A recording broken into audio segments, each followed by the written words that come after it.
Indian दलित सेनेच्या वर्धापन दिनानिमित्त 1 जानेवारी रोजी समाज कल्याण केंद्रात मेळाव्याचे आयोजन करण्यात आले आहे।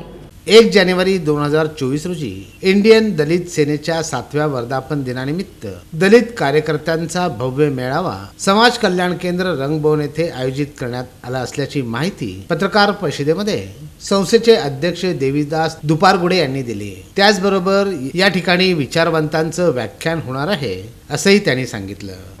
सदर मेळावा समाज कल्याण केंद्र येथे दुपारी ठीक 1 जानेवारीला दुपारी ठीक 2 वाजता आहे। त्या मेळाव्यास उद्घाटक म्हणून सोलापूरचे माजी आमदार माननीय विश्वनाथ चाकोते साहेब हे उद्घाटक म्हणून आहेत। त्याचबरोबर त्या मेळाव्याला संबोधित करण्यासाठी 2 प्रमुख वक्त्यांना आम्ही निमंत्रित केलेले आहे। त्यापैकी एक वक्ता आहे डॉक्टर ज्योती वाघमारे। या पत्रकार परिषदेस सचिन गायकवाड, किरण बोराडे, छाया वाघमारे, सुरेश साबळे, परमेश्वर भडकुंबे यांची उपस्थिती होती।